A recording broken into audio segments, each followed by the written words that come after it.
we're going. So welcome everyone who's joining us remotely. We are doing Potpourri, and Shane's going to start us out here.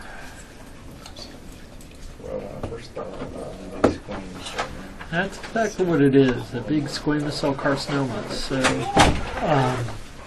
you have horn cysts, which you can get in SEB and also squame, but you have atypical glassy epithelium, and it is invasive into the dermis, so very good. Good eye, Shane. Well done. Good job.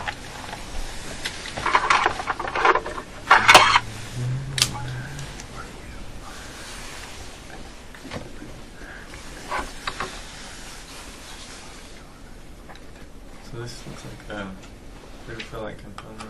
Clear cell acanthoma. So you have abrupt cutoff to a thickening of the epidermis, overlying scale crust, which is always present, neutrophil within the pale area, and the pale area are enlarged glycogenated cells. Very good. Yes.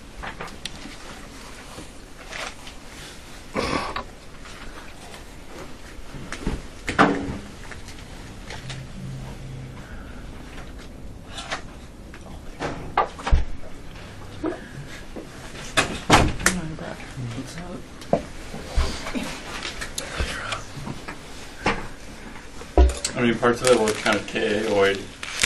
Parts of it look Ka-oid. So it is somewhat warty. You have what appear to be hair follicles that are starting to expand. They have, let's get ourselves a good focus up there. They have acanthosis, hypergranulosis. They're starting to become glassy and atypical, and you are absolutely correct. That would be the early evolving stage of a keratoacanthoma. Starts with hypergranulosis in follicles. They begin to expand, and then they merge into the crateriform lesion.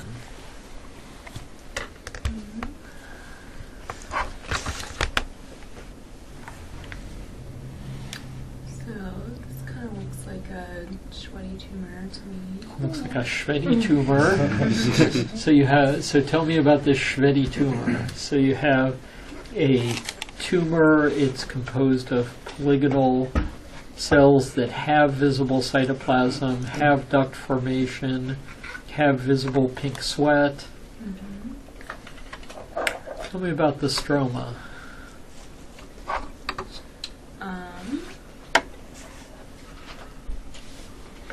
Looks like there's sort of a mucinous stroma.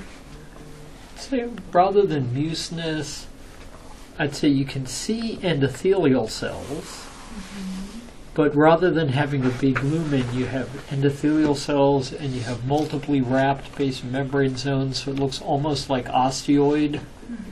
So characteristic that it's called poromostroma, because it rhymes. So poromostroma, which is that osteoid-like perivascular wrapping of basement membrane zone. So this would be solid and cystic poroma, acrospiroma, clear cell hydradenoма, nodular hydradenomas. They're all the same thing. But not dermal duct. Dermal duct tumor of Winkelmann is in that family too. Of Winkelmann. I have heard Of Winkelmann. We need to say Winkelmann more. We need to say that. We do need to say Winkelmann more. So dermal duct tumor of Winkelmann is an acrospiroma that's just in little blobs within the dermis. Not a circumscribed. Not one big. So you take one big nodular hydradenoma and break it up into little baby nodular hydradenomas. That's a dermal duct tumor of Winkelmann. So they're all the same. What they all have in common is polygonal, roughly square cells with visible cytoplasm, as opposed to things like cylindroma and spiroadenoma that don't have any visible cytoplasm, just nucleus. there's duct formation. They do not palisade. They never palisade at the periphery. And they have that characteristic osteoid like peromostroma, as well as ducts with sweat. Are you on a sort of quiz or exam supposed to know that, like, are you going to get like different like dermal duct versus like other things, or will they only just give you like one 20 tumor name? So for the big exam of real life, you can pick whatever name you want, right? If we were giving a quiz here with multiple choice, we might give you any of those names because they're all in use, they're all synonyms, and any one would be correct. It would be silly to give more than one because they're all synonyms. Yeah.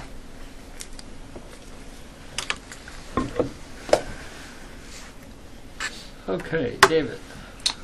It's kind of basaloid. Kind of basaloid, right? Basal cell carcinoma, some clear cell changed stuff. So tell me about the clear cell change. Actually, looks more sebaceous to me. Looks like sebaceous differentiation. So something that looks like a basal cell with sebaceous differentiation. It's kind of ugly, so I'm thinking more sebaceous carcinoma. Yeah, if it's ugly, sebaceous carcinoma. If it's less ugly, sebaceous epithelioma. You know, that's kind of the spectrum of things that are like a basal cell with sebaceous differentiation. Most sebaceous carcinomas are squamoid background, so they're pink, but some are blue and, you know, more basaloid background. So you definitely see it both ways.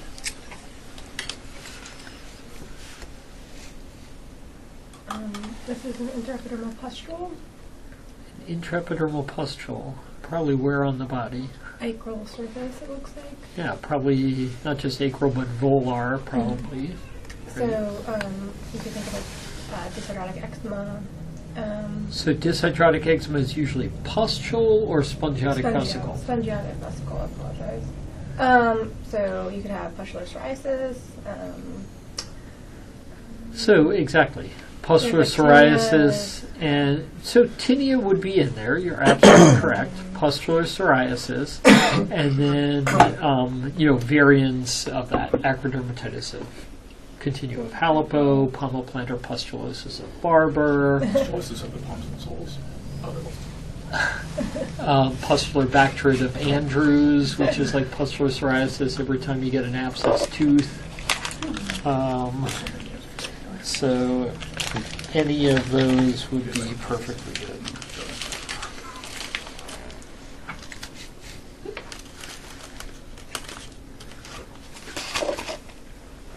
See some, it looks like acanthosis. Is that neutrophils?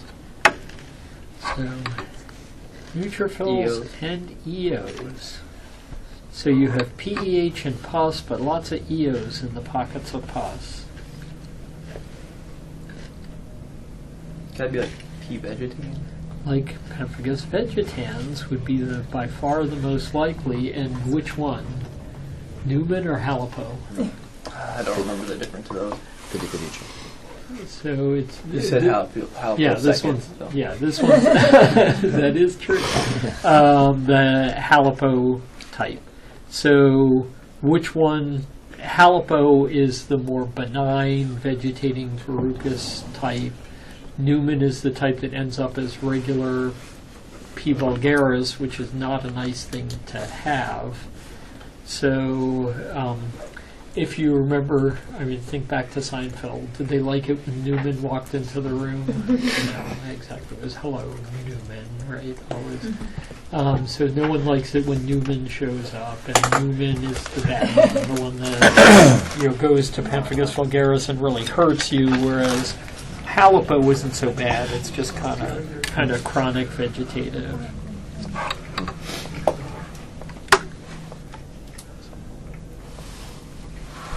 You're doing extremely well, by the way.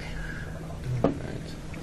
So, a small little acanthotic lesion here. Looks like there's some squamous eddies throughout it, but it cuts off. Almost looks like thought it was like irritated sab, but then it looks like it could also maybe be like a little early squame lower. Yeah, so squamous eddies and spindling, both characteristic for an irritated seb, but this is an endophytic. Oh, so then IFK. So probably IFK, and as you said, they have some resemblance to squame, and so the majority of these are miscalled as squames, but they are completely benign. So.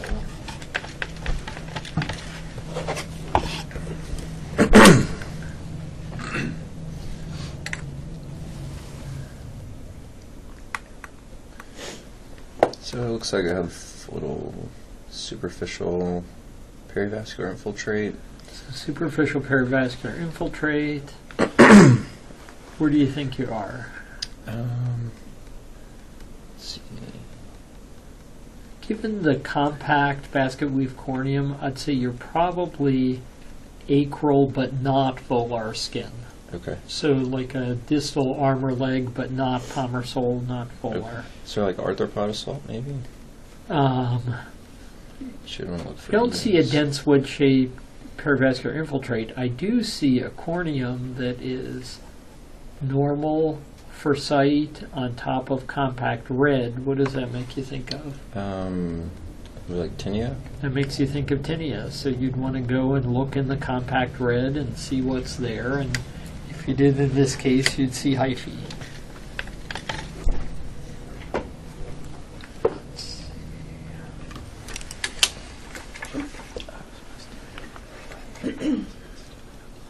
So this is one. We've got to skip Caleb because we haven't done this yet.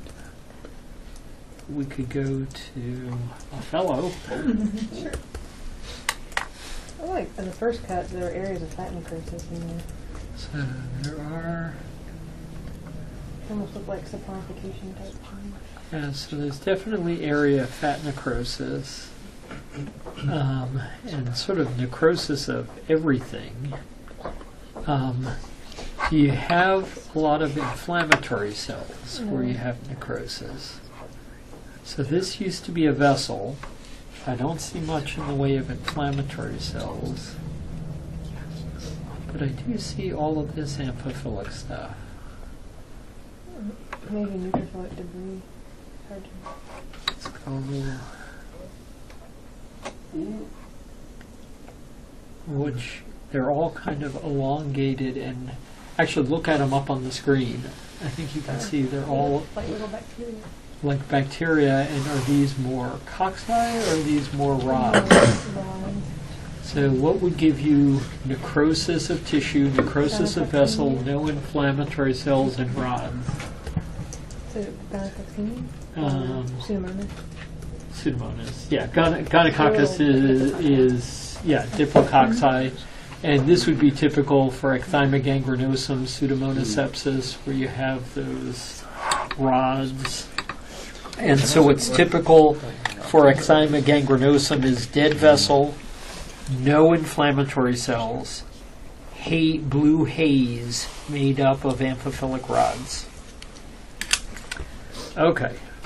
So Caleb, how about this one? I see a lot of blue strands down toward the bottom there, I think. And maybe like some hornces. So there are anastomosing strands of epithelium. There are horn cysts and ducts. And those strands of epithelium surround what? Around like a chondroid. Like a chondroid. Like a mixed tumor. Like a mixed tumor of skin, where you have typically branching alveolar ducts, sometimes with visible ducts, sometimes with horn cysts. This one has both. And they surround areas of stroma that can be collagenous, can be chondroid, can be fat. In this case, you see both fat and chondroid. Nicely done.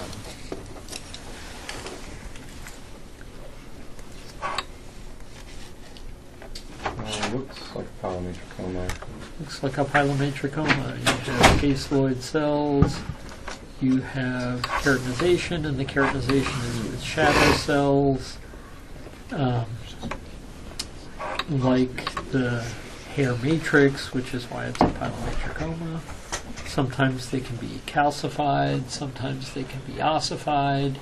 So if you see ossification, you make the diagnosis of a bona fide example of a pilomatricoma. That's really important in case they ask.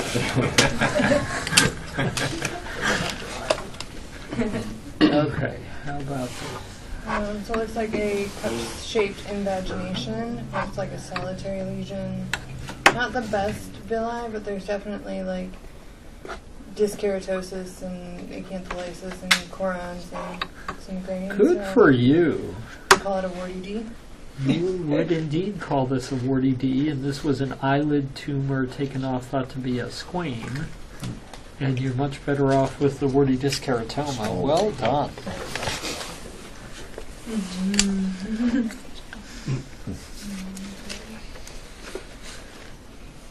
Okay. So I've got some little paisley tie kind of looking strands. So if you see paisley tie pattern in a sclerotic stroma, what's your differential? So let me give you a history. I am a young woman with a donut-shaped lesion on my cheek. So that makes me think more of a syringoma.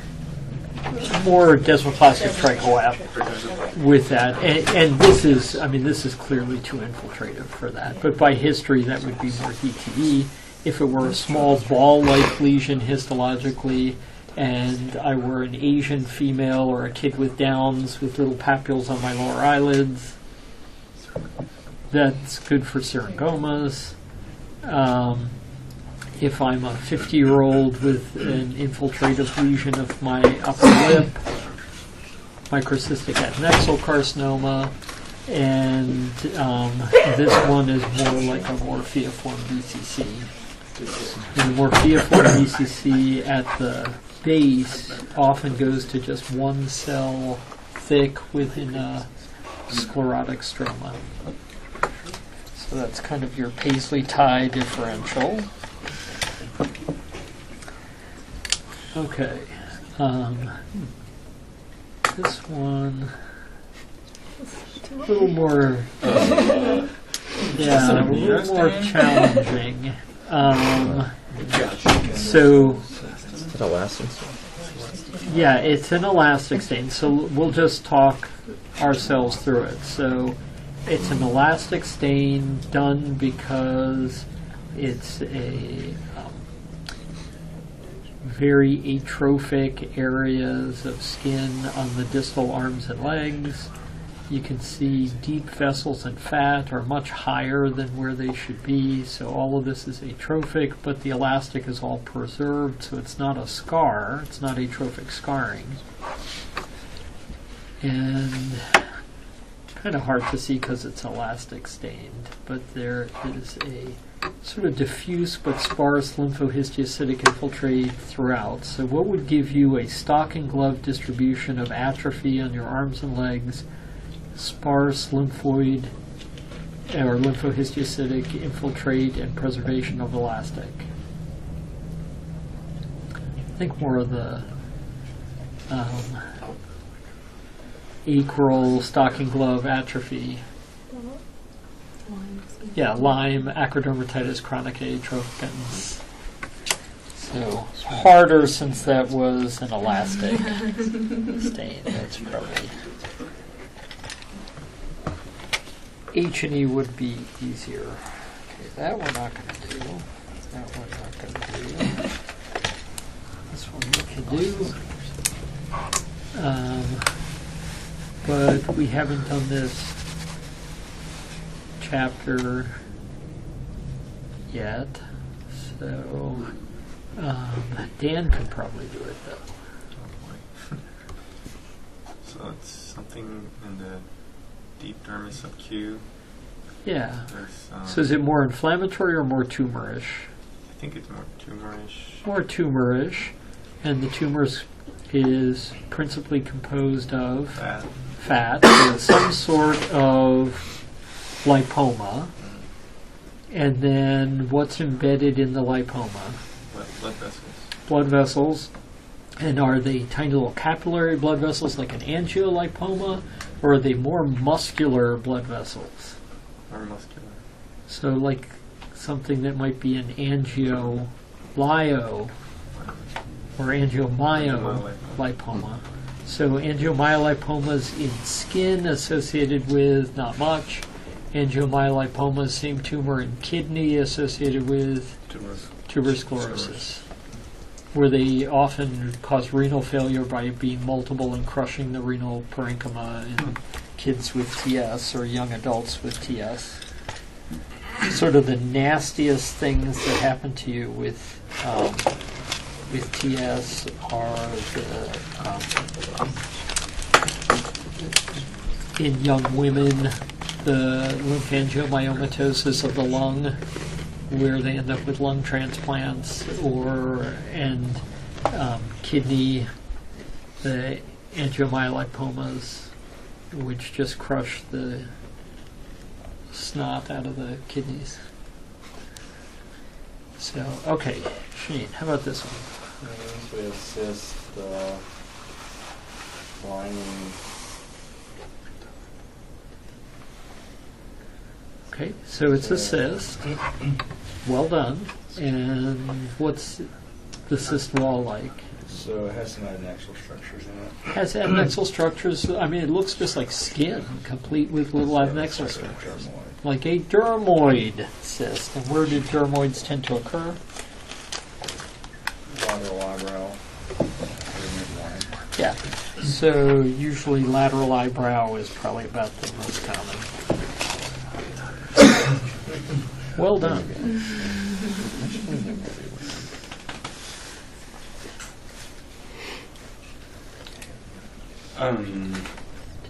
So we have a little bit of kind of pretty regular acanthosis with some, looks like a little bit of sponge from this height, some crusty junk on top.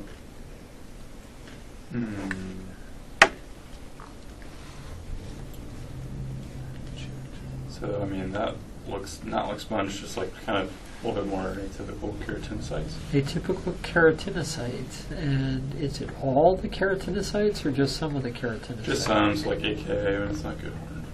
So is this like an AK or is this a clonal with strands? So clonal, and you said they were atypical. Bowens. Bowens. Very Kind good. of subtle Bowens, to my credit. But agree. I'll be the judge of Maybe your it credit. Yes, it's a subtle. I will give you that.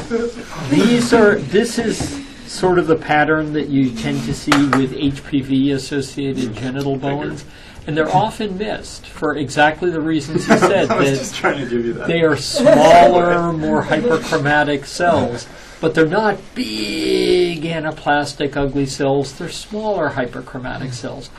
Typical. It's a typical pattern for an HPV-induced Bowens disease, and they are often missed because they look a little different. So.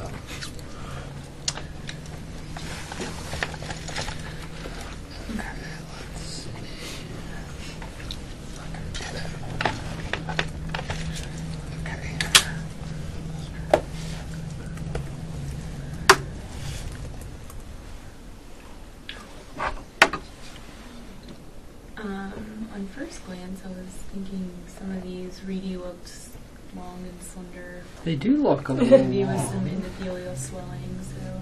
And I don't see, in many of the vessels, I don't see much of a lumen. There's an interstitial busy dermis. So you're leading the witness, but an interface dermatitis with elongation of the redi, a busy dermis, endothelial swelling, syphilis, which is exactly what it is. Well done. It's impressive.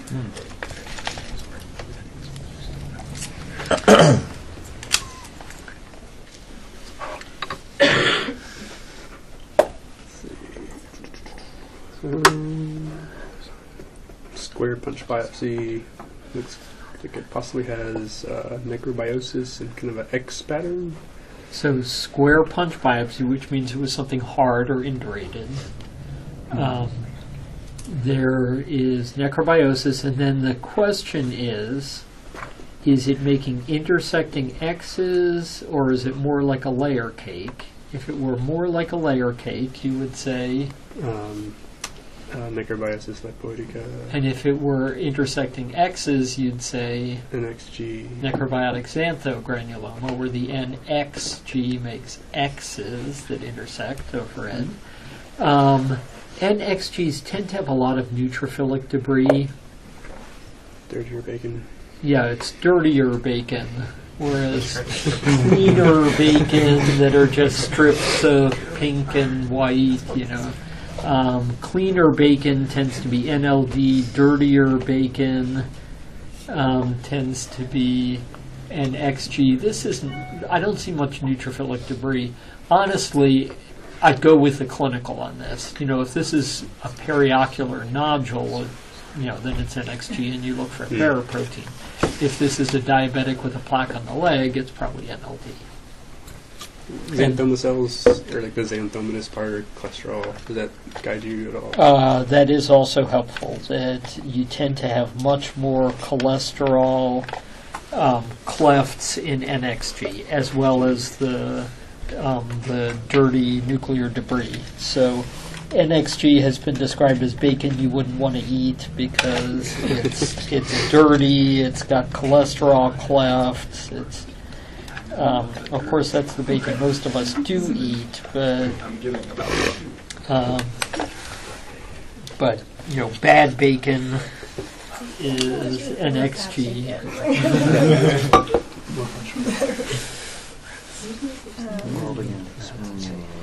Let's see who's logged in.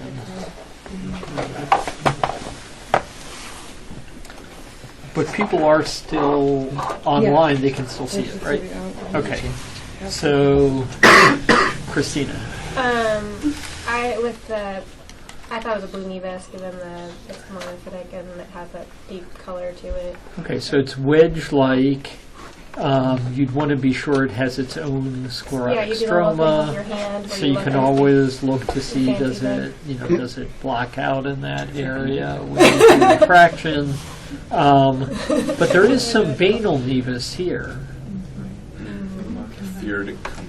And when I look at the nuclei in the area that looked blue nevus-like, I really see kind of hyperchromatic cells, fairly small inconspicuous nucleoli, smudged chromatin pattern. Well, it's not blue nevus then. Are you concerned it's like a... So small hyperchromatic nuclei, inconspicuous nucleoli, smudged chromatin pattern, low MIB fraction, is like a deep penetrating nevus population.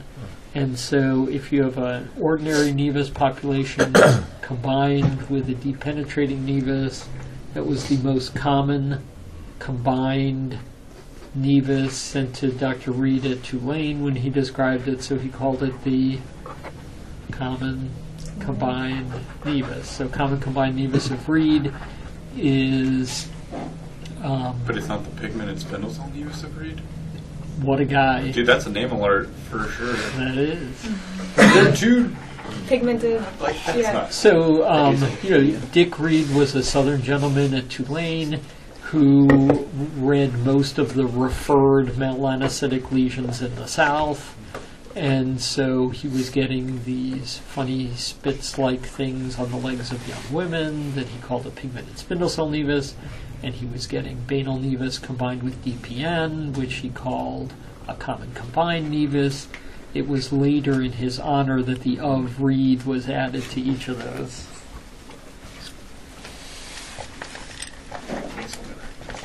Okay.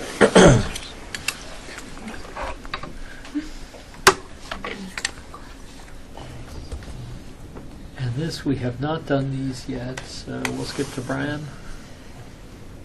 Okay, so this looks like, so you have an acanthotic regular epidermis, but then you have what looks, is it fibrotic dermis. Almost looks like a big band of it as well. Yeah, so there's definitely like a busy dermis with lots of fibroblasts. Mm-hmm. And Probably then- dermatofibroma, little So maybe induction of if that that's dermis. so you are absolutely correct. So if that's a dermatofibroma, that is not basal cell carcinoma.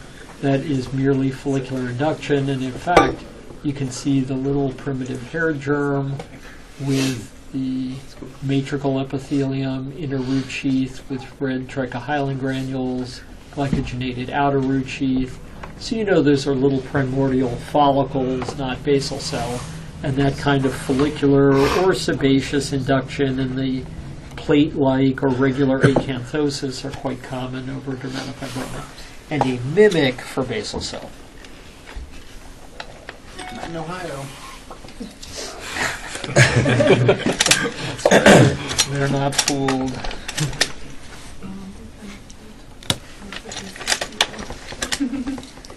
Okay. Okay, so that Blake will not feel left out. So it looks like very cellular dermis. Okay.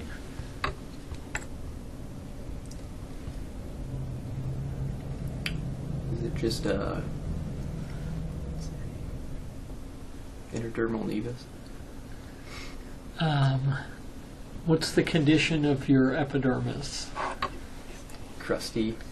Yeah, kind of crusted and ulcerated. Mm-hmm. So, that certainly can happen in nevi when they're traumatized. And you did pick up that the cells are nested.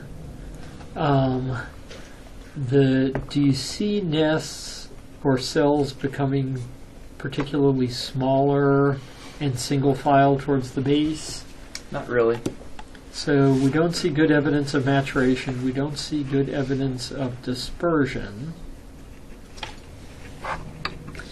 So something melanocytic that doesn't mature, doesn't disperse. Melanoma. Yeah. Sorry, we're having trouble getting that to focus, but yes, melanoma.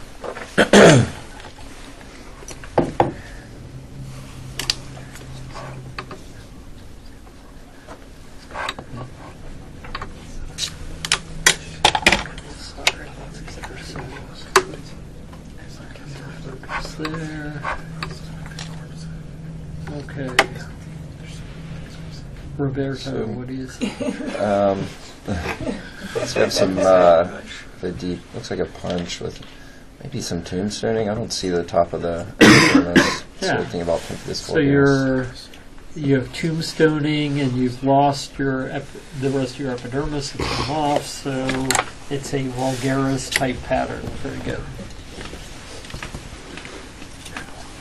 Let's go faster. Okay, we gotta skip Caleb because I don't think we've done this yet. So intraepidermal pustule. Intraepidermal pustule. I think there are a fair number of eosinophils within it. Okay. I feel like I don't see much probably spongiosis to determine if we're in our eosinophilic spongiosis category or not.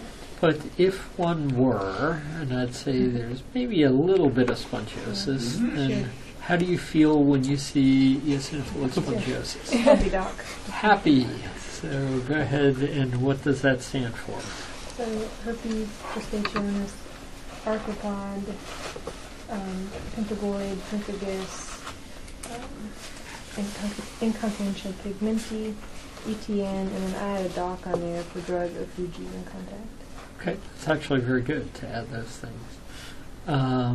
So this is from a little girl with a linear Blaschkoid strip of vesicles on her arm. IP. So this would be incontinentia pigmenti. Okay. Okay. So Caleb, you could do this one. Here we have a blue ball in the dermis. A blue ball in the dermis. Is there any cytoplasm to the cells? Not much that I can see right now.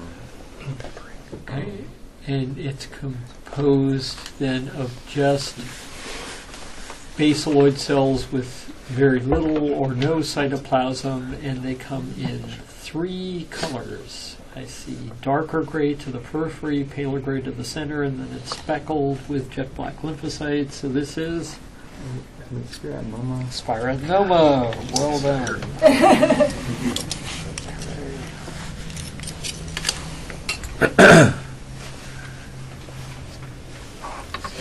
Justin, what do you see? So it looks like perivascular nexal lymphocytic infiltrate. There's kind of an LCV going on though. It looks like could be secondary, but I'd worry about lupus. So you'd worry about lupus. So we certainly have lymphs in the eccrine coil, and when you see lymphs in the eccrine coil, you think of Lichen striatus, lupus, neutrophilic eccrine hidradenitis, PMLE. I don't see features for PMLE. So lichen striatus, lupus, lymphoma can do it. Louis can do it. What do you think about space between collagen bundles? It looks a little increased. A little increase, so you hint to there may be mucin there. So very good. Most likely then lupus.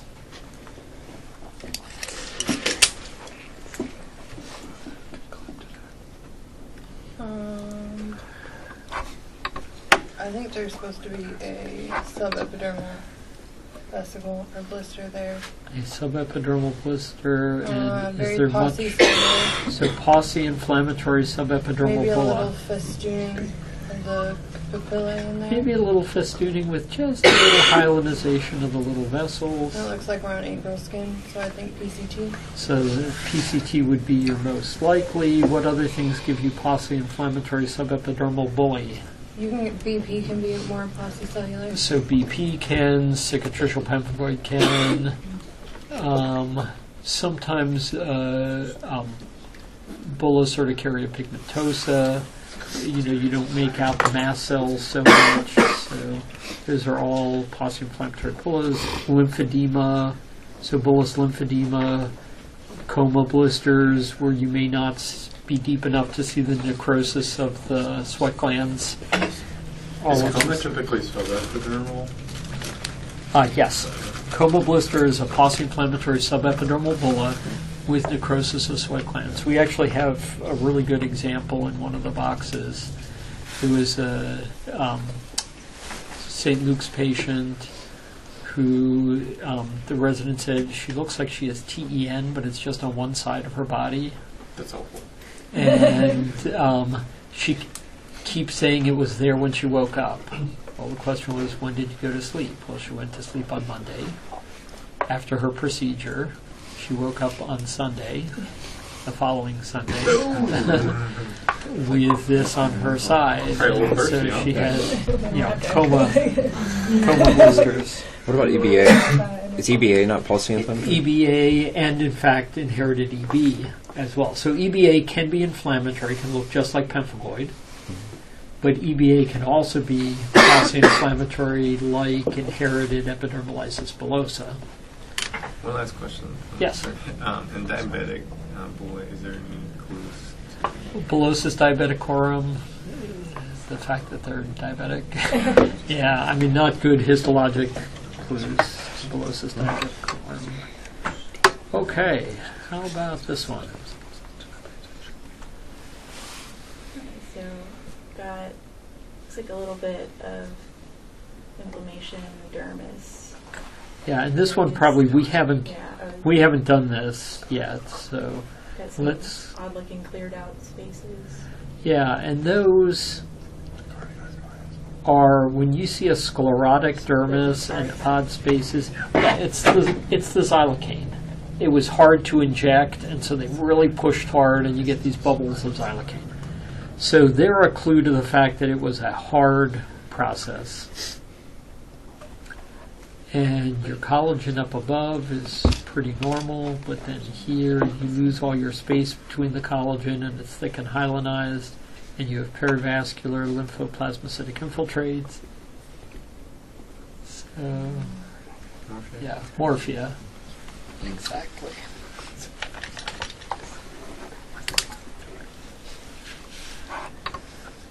Okay, so this one we're going to skip to Dan.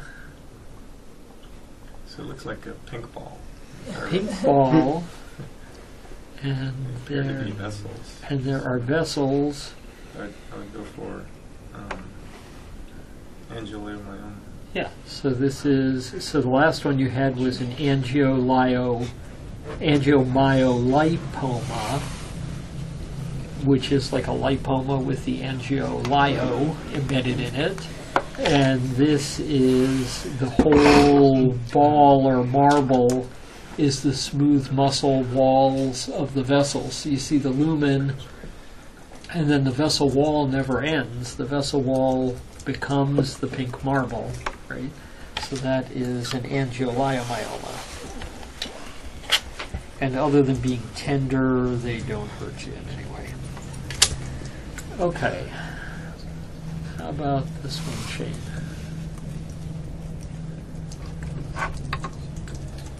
So,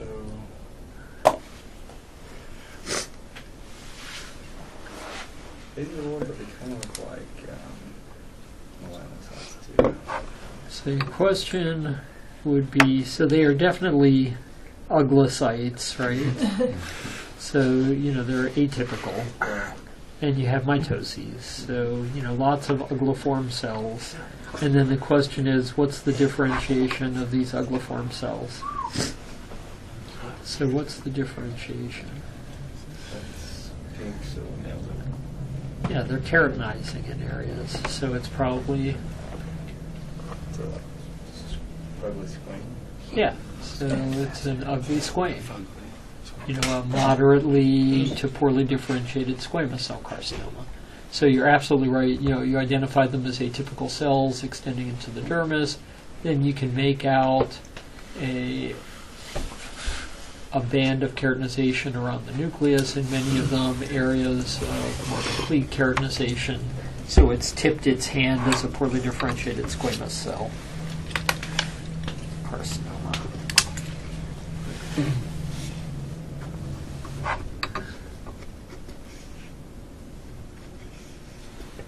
Dr. LeGroux. Mm-hmm.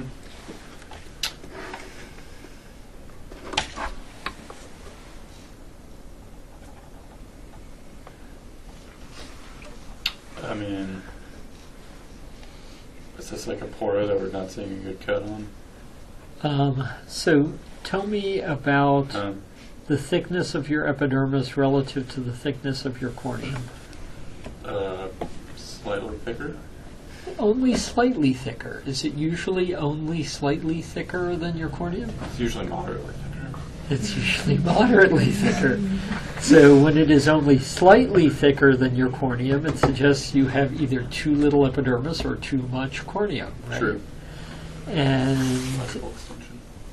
what else is kind of lacking here? A granular layer. So too much corneum and lack of a granular layer suggests that you have Keratosis. too much corneum and it's orthokeratotic, and lack of a granular layer suggests that you have a defect in filaggrin. So, Dude, normal skin diff. so That's why I was so slow. So ichthyosis vulgaris, which it is true that it's helpful when your first glance is normal skin. It is sometimes helpful even to have a mnemonic for that. So what is the normal skin? So Joe English had one, which was the eye vacuum dog pus. So IV and eye vacuum is, so the I is ichthyosis vulgaris, the V is vitiligo. And we can go through the others. I'll send you the mnemonic. Urticaria. Yeah, urticaria is in there. Tinea. Urticaria, UP, exactly. Normal So- looking skin. Okay, so that's the normal skin differential. We will send you the eye vacuum dog pus differential. I think it's in the back of your book, actually. I'm sure. And so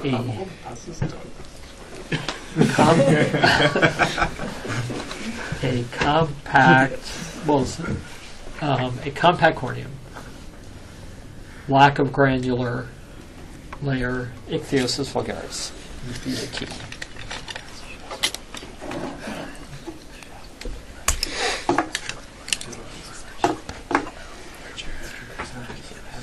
Okay, Jessica. So it looks like you have a little bit of that necrosis here, a lot of neutrophilic debris, and then I can't tell if that's just complete destruction of the So you've complete artery destruction or of just something, dry. and it's a little high to be an artery. So if that were follicular epithelium or sebaceous epithelium with that kind of necrosis, what would that make you think? Mhm. So fellow, you want to... HSV. Yeah. So zoster or HSV. So herpetic. If you see necrosis of follicle or sebaceous gland, think herpetic, and then you're looking for ballooning, degeneration, multinucleation, margination, and nuclear molding, which we have up in the epidermis. So a herpetic blister. If with more vasculitis, then you think of zoster, and if there's less vasculitis, then of herpes simplex. Okay. Definitely pigmented lesion here. So a pigmented lesion ends abruptly in a nest. It's well circumscribed. They're composed of small spindle cells. So it's looking spitzoid, pigmented salivary. So a pigmented spindle cell nevus of Reed, which are these small spindled cells, well nested, well circumscribed, very dark, usually eruptive, on the thigh of a young woman. Yeah. Let's see.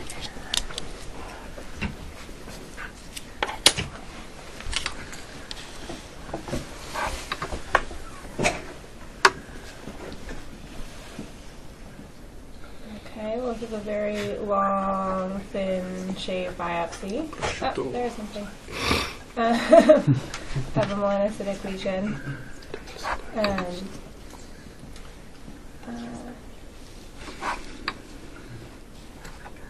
These nests do not seem to mature. They do not mature, As they well do as I not want them disperse. to, Do and you they're- see any mitoses? Yeah, a few of them in there. I'm no dermatopathologist, but they don't look like normal cells. So I would say that this is a melanoma. And do you see much of a junctional component? No. But you have something that is a little round ball of highly atypical cells with mitoses. So you're thinking MAD.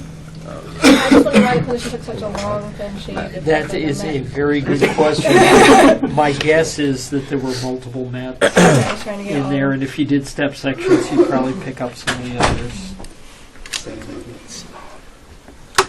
Okay, Blake, what do you see here? So it looks like a pink ball protecting the dermis. It looks like a pink ball. Oh, pink ball diff. And the pink ball has lumens. Where does the wall of the where does the wall of that vessel end? The muscular wall,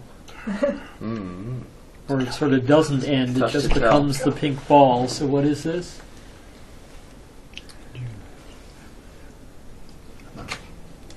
Anyone jump in? Angioleiomyoma, which even though we hadn't done the chapter, you recognize because you've seen it before, right? emailed him. Jazz, put it in the corner.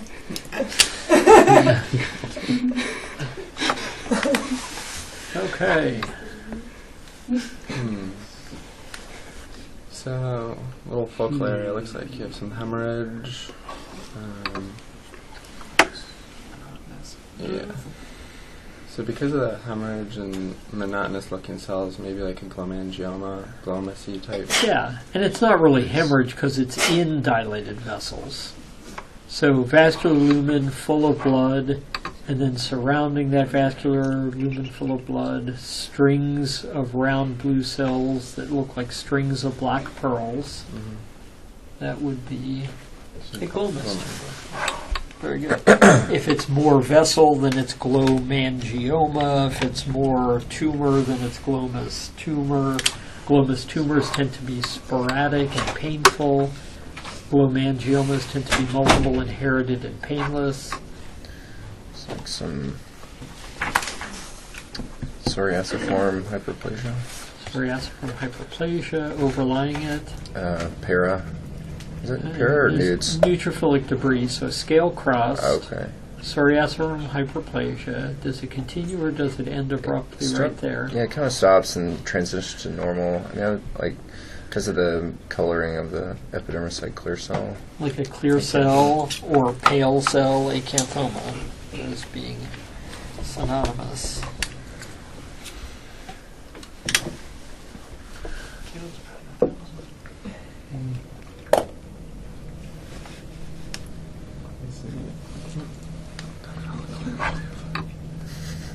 So, like subcorneal, maybe like a neutrophilic debris there, or So newts in the horn.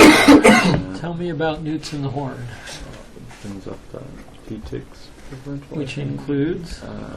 Psoriasis, tinea, impetigo, candida. What was, I can't recall. Sebderm. Sebderm. And any of those that have a normal basket weave corneum on top of a compact red corneum? Tinea. That would be probably the top of your list then, right? I think so, yes. Well done. Let's see.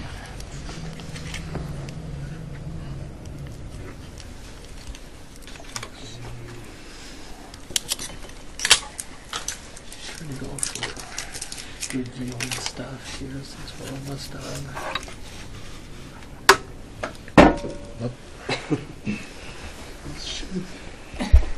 That's my new outfit. What kind of features are being chronically rubbed? So it definitely has some LSC-like features with vertical streaking of the collagen. And there's some dyskeratosis. So And, one in their clinical history. and the dyskeratosis, is it connected to the surrounding cell or is there a white halo around it? There's a halo. Suggesting that Acantholytic dyskeratosis. acantholytic which is why they're in their dyskeratosis. history application. Yeah, so what if this were a linear Blaschkoid lesion? Could be linear darioid. Linear darias, and if it were multiple little pink papules in an old hospitalized guy, Grover. like rovers, exactly. So acantholytic dyskeratosis, and then the appropriate differential that goes with that.